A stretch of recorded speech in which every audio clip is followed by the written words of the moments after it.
सरकार आता किती दिवस आपल्या हक्कांचे हनन करणार आहे?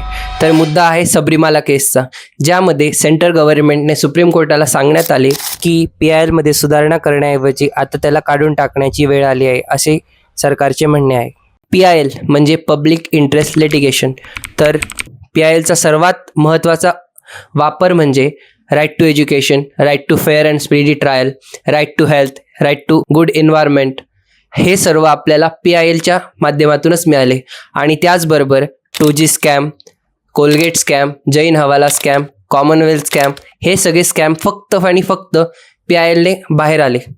पण आता गव्हर्नमेंटचा असा हेतू आहे की PILमध्ये आता सुधारणा करण्याऐवजी आता वेळ आलेली आहे त्याला काढून टाकावे. ह्यातून असे लक्षात येते की गव्हर्नमेंटचा हेतू काय आहे. याचबरोबर गव्हर्नमेंटवर राईट टू इन्फॉर्मेशन ॲक्ट याला कमकुवत करण्याचेही आरोप आहे.